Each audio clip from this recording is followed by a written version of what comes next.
Okay, good evening. It is February 6th, 2024 at 6:30 p.m. This is the committee meeting for the Northern Lebanon School District Board of Directors. We do meet as a committee of the whole. I now call this meeting to order.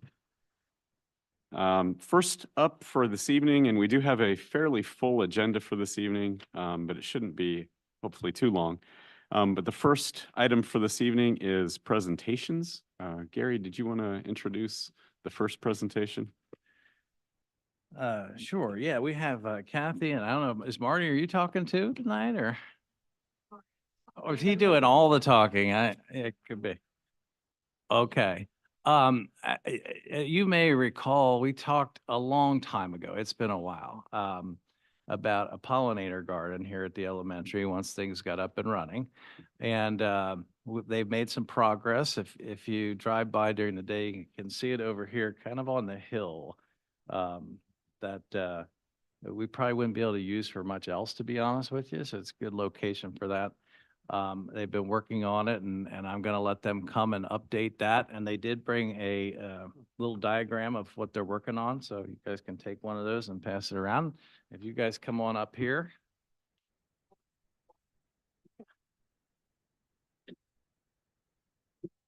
So tonight we're here to obtain permission for a sign to be put in front of the pollinator garden. And basically, long before, like Gary said, long before the school was even built, we had it in our heads. We wanted to have a pollinator garden to serve as an educational tool for the kids so they can go out in the garden and have lessons. We're master gardeners, so the master gardeners are helping with this, and we're going to offer educational programs in the garden just to help the kids learn. We're also working in conjunction with the Lebanon County Conservation District. They are contributing plants as well as the Manada Conservancy. And so, Marty, do you want to say a few things? Okay, so a friend of ours was working with us. He kind of drew the diagram. So we made it kind of a kidney shape. And so pretty much, so the Manada Conservancy is donating 15 native shrubs, and the Lebanon County Conservation District, they're donating 7 trees and 7 shrubs. And so in the bigger picture, we were considering above that garden, it would be right above the macadam path, if you know where that path is. Maybe because it's free of charge, the master gardeners and the Lebanon County, we would actually plant a canopy of trees, maybe up the hill. We can do that in the fall, though. We were going to do that now. So pretty much the master gardener, our master gardener friends right now, they're kind of starting a lot of the native perennial flowers, and we'll be buying some also. And so far, we've received a $500 pledge from the Lebanon Federal Credit Union, and the BG's $100, and Redner's is donating 2 benches that'll be in the garden. You know, so basically that was really great that we have these 2 pledges and the benches that Redner's is donating, but we're still going to need money.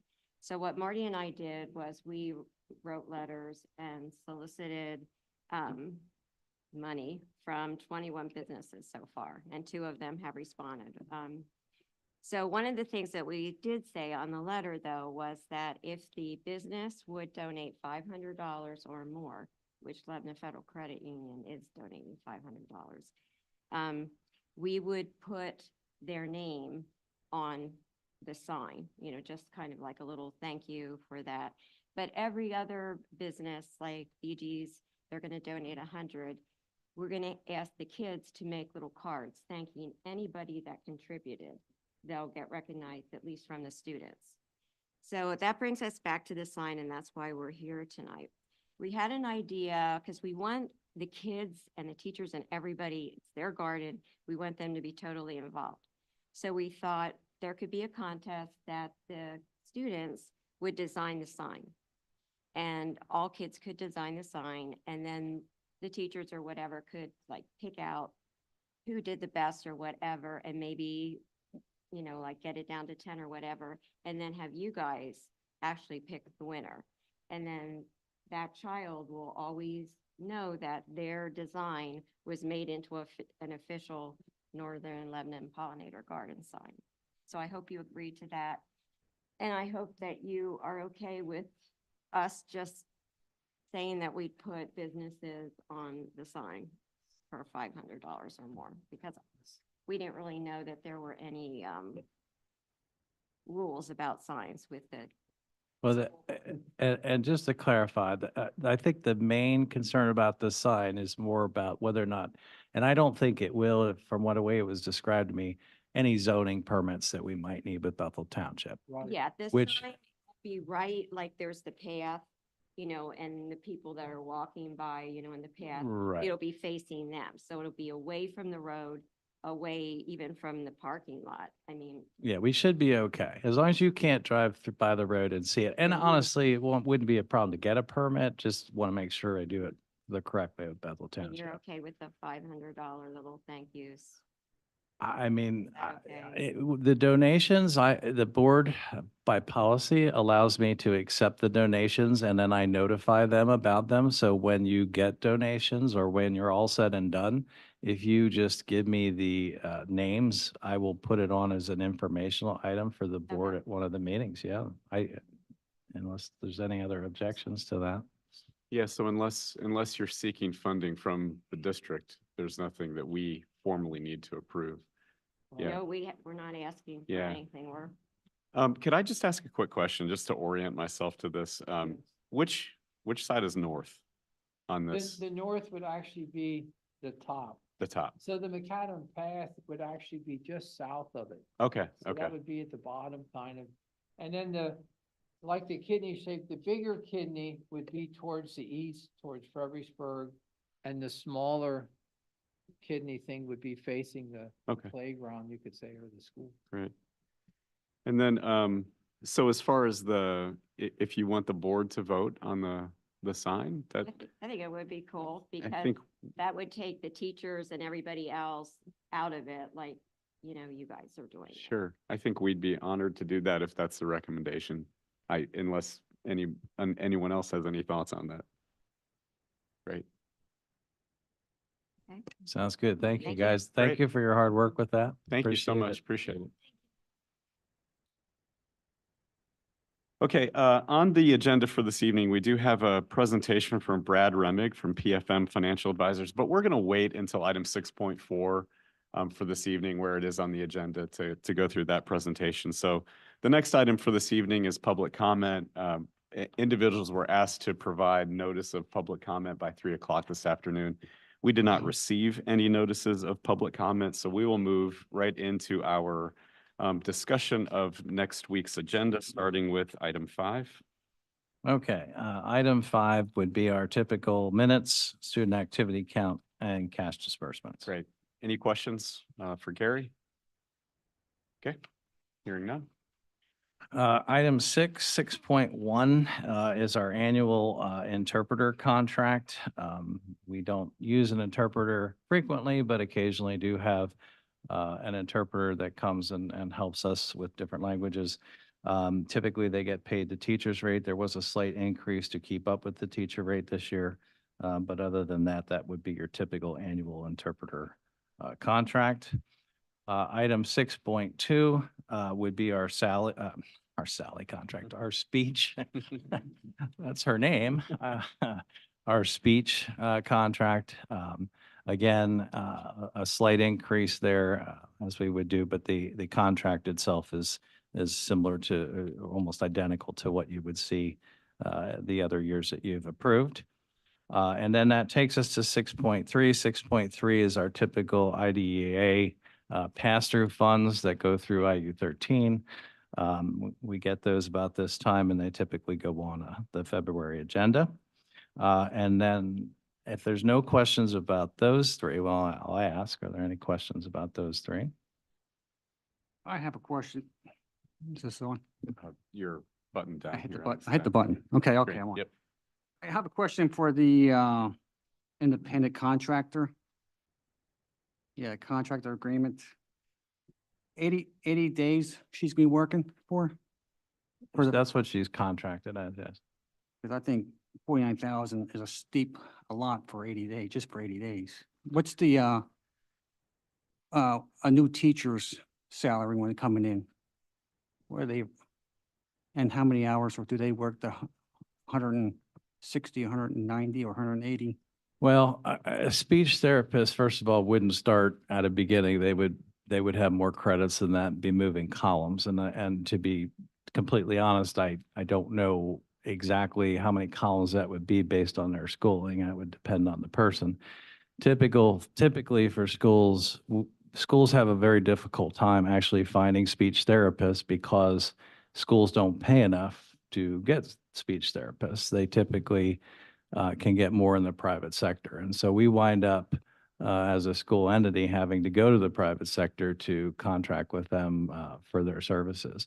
I think we'd be delighted if we could find someone that would, I don't know that we've advertised it recently. Kelly?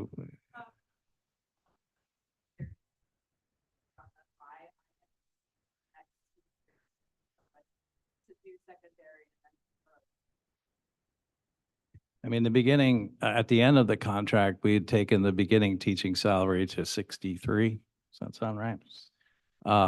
But again, they would not be just a bachelor's, they would be more than that. So it would be a higher amount than that. But it's not competitive with what they can find in the private sector typically. Any other questions? Director Moore, would you like to move this to the discussion agenda for next week? Yes, please. Okay. Then we will do so. We'll move that to discussion. Any other questions on 6.1 to 6.3 before we go to the general obligation bonds?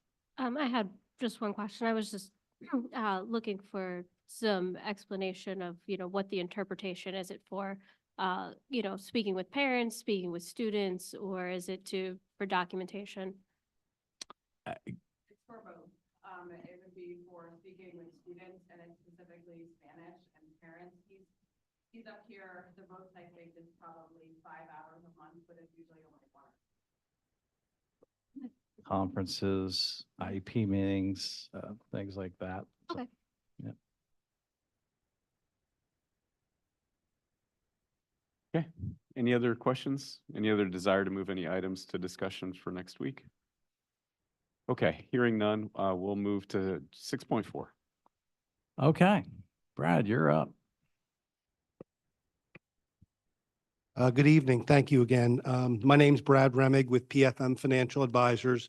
We've been working with the district to do financing for the different capital projects that have been going on here for the last several years. We helped to put the plans together for the elementary project, the athletics. Now we're kind of midway through the secondary school projects. If you recall, we did borrow $15 million last year towards those projects. And we're kind of taking a staggered approach to borrowing money over time for various reasons to fund those projects as you move forward. There's the presentations on the screen. I hope everyone has a hard copy in front of you. I believe it was in board docs as well. But I'll kind of step through and answer any questions about the next phase and kind of go through it for folks who maybe haven't been through this before. Pretty standard handout. The second page is a colorful chart that talks about where interest rates are in the tax exempt market. If you remember, we issue general obligation municipal bonds and they're tax exempt, which is a good thing because then the rates that you have to pay on those bonds are lower because the investors are willing to accept a lower interest rate because they don't have to pay tax on it at a state level and federal level as well. So that's why you get to pay a lower rate. People probably have heard that interest rates have gone up. They have gone up since the pandemic. However, what we saw right around Halloween was we started seeing rates come down a bit. So if you look, first of all, real quickly on my top chart, that's a graph that basically lists 1-year rates through 30-year rates. It's called what's called the yield curve. It shows you in the last 30 years, the highs and the lows. That's the gray bars. The red line is historic average. And blue line is where we are today. So the nice thing is, even though people think that rates are pretty elevated, we're still below historic averages when looking at the municipal bond market. And obviously, we'd like to pay lower rates because that means less interest we have to pay back on the loans. The bottom chart is kind of an isolation of how things have been going since January of 2023, about a year's worth. And you'll notice there that, as I mentioned, during the course of the year, rates were up, but then right around that Halloween time, rates came down a little bit. That was largely because of the anticipation of the Federal Reserve potentially lowering interest rates during 2024. And also there was some data that came out around then that seemed to indicate inflation was cooling. So the market kind of started pricing these things in, and we've kind of hovered and stayed around that level here for the last, since we've turned the calendar. So bottom line is the market is still attractive for an issuer of municipal bonds because rates do look pretty good right now. The page number 3, the next page, this is for you. It lists the bonds and the loans that the school district currently has outstanding. We list it by principal and interest payments. The reason we do it there's a top part and a bottom part is we normally would put something in there on the bottom part if there's any PlanCon reimbursement available. There is a little bit left over from something was done way back in, I think originally in 2012 or something. That's the one that we're almost done paying on. But after that, all your bonds don't receive reimbursement from PlanCon, not because the district's done anything wrong. It's just not funded at the state level. So it's just one of those things that now the top charts you're going to see are going to be very similar to the bottom charts. But it basically, if you go to column 7, the far right, that adds up the columns 2 through 5 to give you your total payments when you aggregate all your bonds. And that's currently where you are right now. And again, just to repeat, that's principal and interest. Okay. The next page, page 4, goes sideways here. One of the things that we've been monitoring for the district was your borrowing capacity. And that is making sure that there's certain rules in terms of how much you can borrow. And it's a calculation that's done here. There's a lot of numbers on this page. And, I want to get to the bottom line, and that's kind of the pink line. And that is what your remaining capacity is, because it changes every year as you pay down debt and your revenues grow. And that's how it kind of works. The calculation's done every year. If you look after this 15 million, if you were to borrow it, you'll have about 700,000 left of capacity. But as you move to the right, that will grow. So depending on how revenues come in for this year, depending on how revenues come in next year, we'll have a better idea. If you remember last year, I think that number when we got to the final borrowing was a negative number, but it was less negative than it is now. So as these revenues grow and your debt pays down, we're going to kind of have to see how things play out, because I think some of the projects, as you probably know, and I think you've talked about, might need to be funded with some cash as well. That's correct. If you recall, in the 10-year projection, we had a tab that was the cash funding amount of it, and we had a plan that we were going to do that with our ending fund balance that we've been working to build up. Okay, so the next page, the other thing that we like to try and do is get an idea of how the money might be spent. So we've got some information from your architect and figure out how we might time the borrowings when looking at capacity, looking at the cash flow needs, things of that nature, and also factoring in, one of the nice things is you're actually earning some interest on the money while you're spending it. So we like to factor that in because we want to use all the dollars we can get towards the project so as to not over borrow the amount and minimize the amount of cash that we need to spend. So those interest earnings on those monies we kind of calculate here. So again, a lot of numbers here. I just want to let you know what we're thinking about as we do all this. We're not just picking up numbers because we pick them out of the air. It's actually really done with calculations. And I want to thank the administration. Has been fantastic about getting information to us so we can do a lot of this analysis. So thank you very much. So, and then what you would look at is this is for the secondary project. You'll look at in column number 9, you kind of midway through that, we borrowed about 15 million last year. We have 15 million we're considering this year. And then as we get towards the fall of next year, will probably be hopefully the last financing. We might come back and try and do something early in 2025, depending on how your numbers work out. But, we'll just kind of think that through where the market is and things of that nature. But this is kind of what we're thinking now. And then I think we'll be done after this one and one more. And I won't be bothering you for some time unless we can refinance and save money. Because we do, as you may remember, we put refinancing opportunities in the bonds for you at your option. And the last page is a very colorful page. As you can tell, I like colors. This is kind of a refresher for those of you that have been through this several times, and for those of you that maybe haven't, kind of how this is played out. So as you move left to right, left is when the borrowing started in 2021. We've done the green, we've done the red, we've done the purple. Now we're to navy blue. Okay, that's where we're looking at for this year. And this kind of gives you an idea of what the repayment we estimate would be, the repayment of that. And then the orange is still to come. So we're going to try and lock in the blue column. The plan right now is if the board authorizes us to go forward, next week there would be a resolution. If you remember, Stock and Leader puts together a resolution. I think they put a draft together as well. That would be before the board for your consideration. It basically outlines all, making sure everything's done in compliance with the state laws, the federal laws, all those things. The one thing that you'll notice on that resolution, as if you recall from last time, is we need to put a not to exceed number in, and that number is going to be bigger than 15 million, because when we get the bids in, we need to be able to comply with the state law and make sure the payments don't balloon in the future. So when we get the bids, we have to predict the rates, because it's a little bit different. It's not like a home mortgage or a car loan where you get your own. It's not 5%. It's every year has a different fixed interest rate because it's sold in pieces. So it's kind of a little bit of you kind of have to have some flexibility to move things around to comply and make sure we make the payments not balloon in the future for you. So it's just, you have to comply with law with that. So that resolution, I think, is about 15.7 million. But please know that once the bid's received, we'll share that with the administration and make sure that we're working within the realities of that really only $15 million of proceeds that you're getting. Is there anything else I missed there? I mean, there is a nice reason why we do 15 as well, because if you borrow 15 or a million or less in a calendar year, the interest earnings that you earn, you're able to keep. There's these other rules that get involved with tax law that I won't get into, but that we're trying to get as much a benefit to the district so you can earn as much. I feel like that's a little bit like Cole's cash. You Yeah. spend a whole bunch of money and you Yeah. get $10 back to spend more Hopefully- money. Hopefully it's more than $10. But so that's kind of the plan here.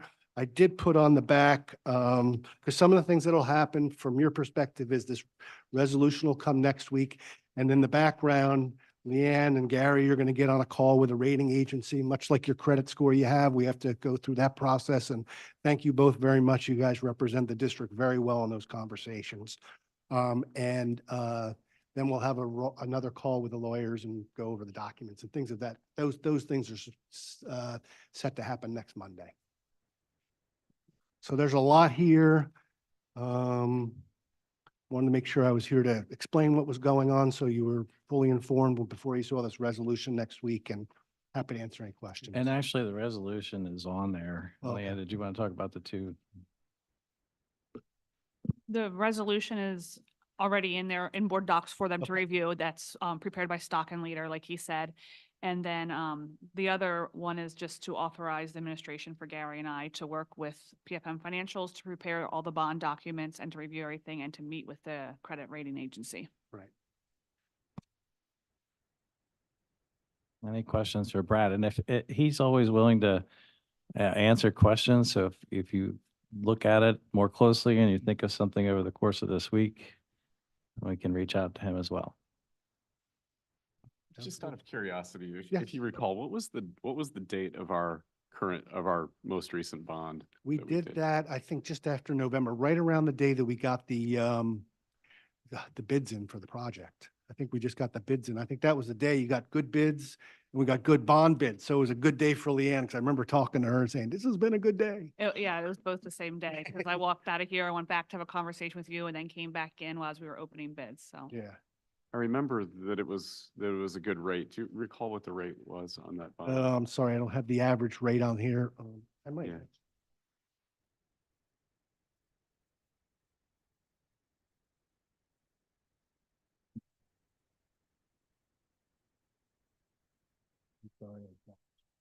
That's all right. I can email them the rates for all the ones that we just have recently done in the last few years, so they can compare and see how they went throughout the years. Right. The last 3 or 4 years where we've done them. Right. We'll get that to them. So we think it might have been around December 4th. Is that right? That's when we closed. That's when we We locked closed. the rate Okay. in early A little November. earlier. Yeah. But somewhere, based on the chart on page 2, it looks like it was probably under 2.75. That was what the index would have been. You Yeah. prices a spread off that, Yeah, and that okay, probably okay. would be. That's good. I think Yeah. we did well then. Okay, I was just Mhm. curious looking at that curve, whether we hit it at that low point, because it looks like we can expect somewhere in the 2.5. That's what the Index, index is, right? Yeah, okay, And again, we'll be higher than that because we're a Sure. spread to that, Yeah, but okay. that just gives you an idea generally of where the market's moving. great, thank you. Yep. Any other questions? Okay, Okay, thank you, Thanks, Brad. Brad. Very much. Appreciate it. thanks for staying a few more Thank you. minutes.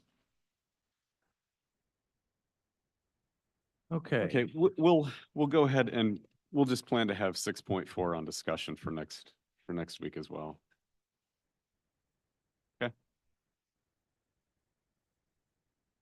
Okay, 7.1 is actually, it's the annual lacrosse tournament that we've been having. They're actually, you're not approving the request. What you're actually approving is them to make the request outside of the date range because they need to lock in their date sooner than, I think it's April 1st that we usually ask for the summer. They are offering a $10,000 donation this year. And in addition to that, we run concessions and keep any profits from concessions as well. So you're authorizing them, and we'll tweak that wording to make that more clear. I'll help with that one, Pat, and I don't know that I got that one correct for next week, but you're approving their request to be approved by the district earlier than the typical cutoff date. If you remember, we had made that change to be able to request sooner. Okay, I'm gonna let Dr. Reese take 7.2. 7.2 is just the inspections and commissioning for the secondary building project. This is typical routine stuff that we're required to do. QA Plus actually did RFPs on our behalf, and the winning bids for that process have come back and they're attached to the agenda for you to review. When you review or when you approve, we'll be approving the entire slate of companies that they've received low bids from for our project. You did something similar for the elementary project as well.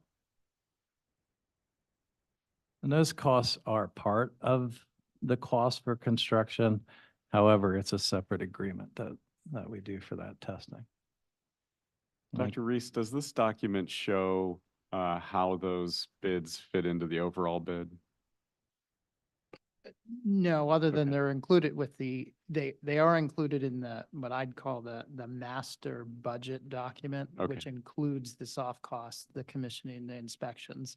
But what's attached here is specific to the companies that are providing those services to us. Okay.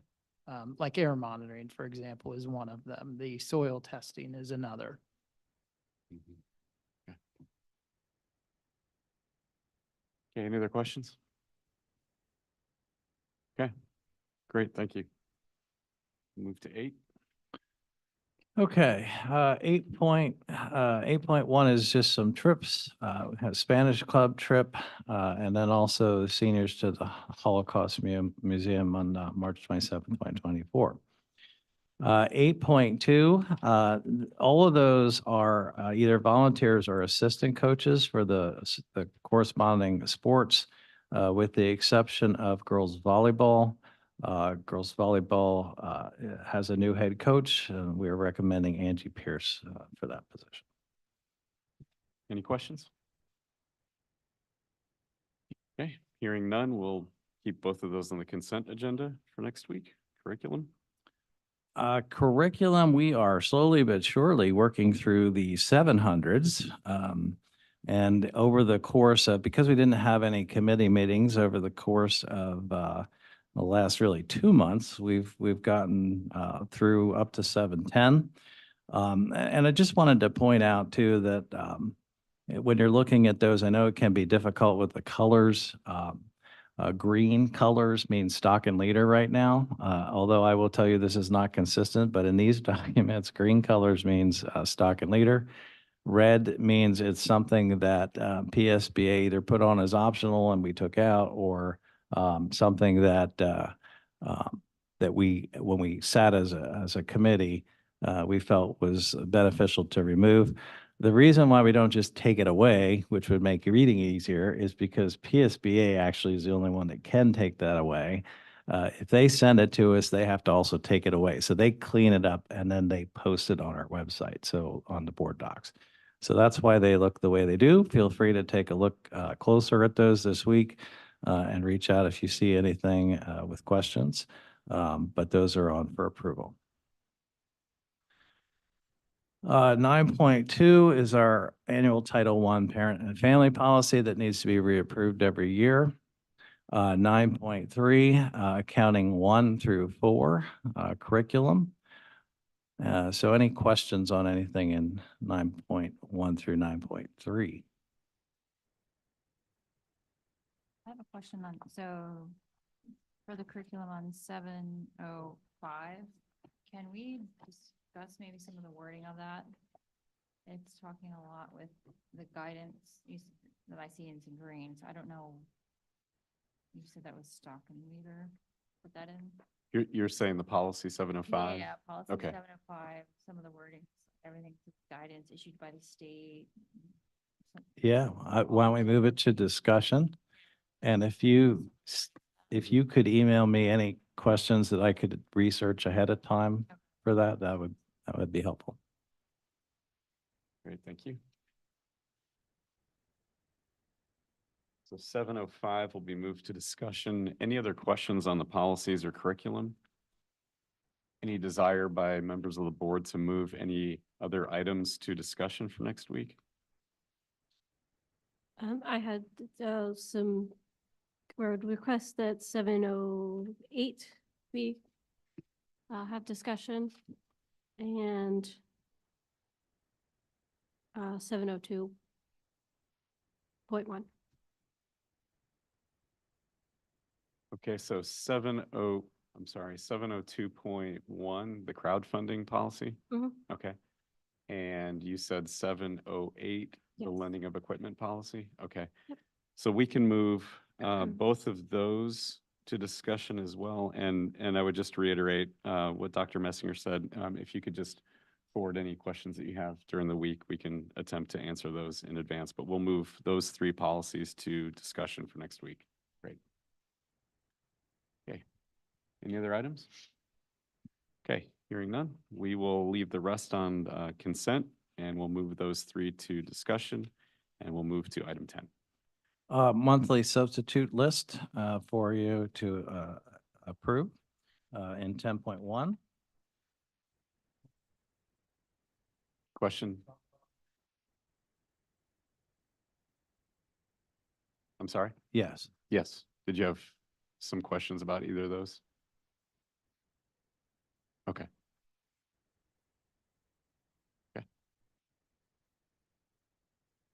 Okay, 10.2, a redesignation of Roger Bailey from long-term professional to temporary professional elementary teacher. Leanne Snyder from day-to-day sub to long-term professional sub. Extend Kyle Wald as temporary technology specialist until a permanent hire can be made, or not to exceed the end of the 2023-24 school year. We did do some interviews and are discussing where to go with the potential candidates. Redesignate, item D, redesignate Audrey Shirk to a classified day-to-day sub.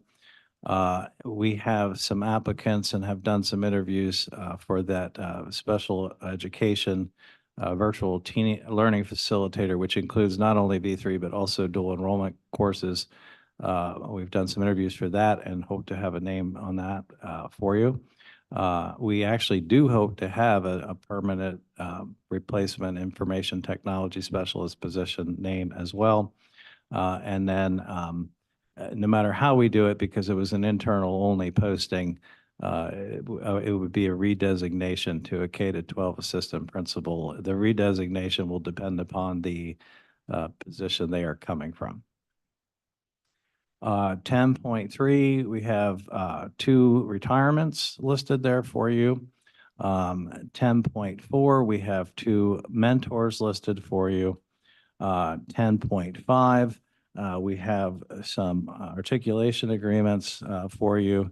Those are really to allow school districts, colleges to, if they have people that are in those programs, potentially that want to student teach, that allows us to have them come student teach for us. And more people are taking online teaching classes actually to get certifications.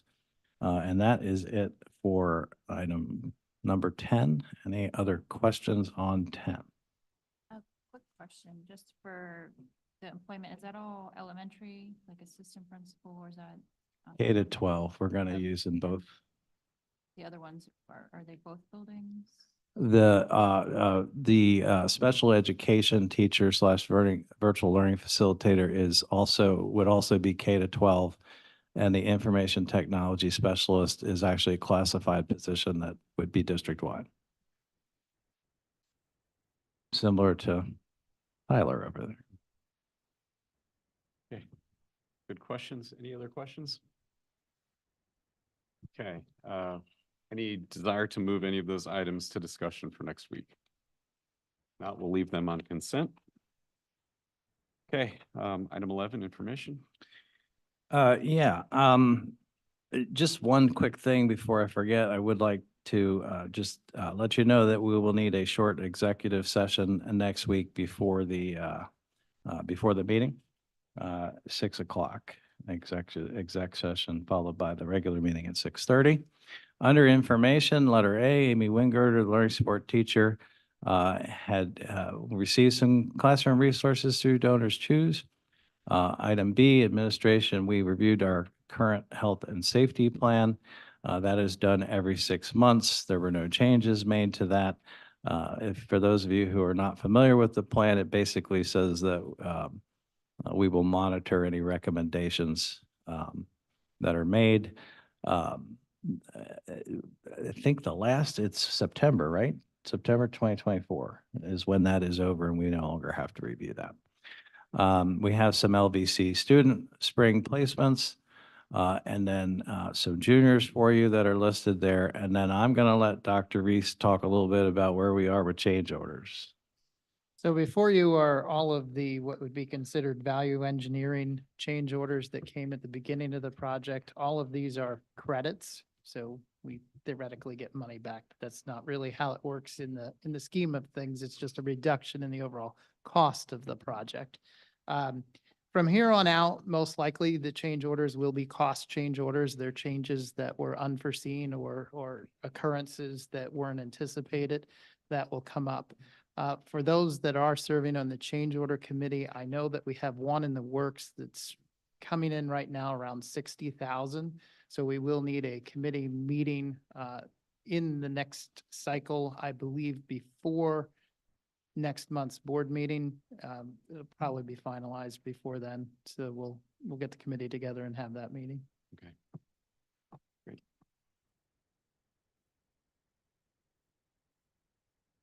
And that is it.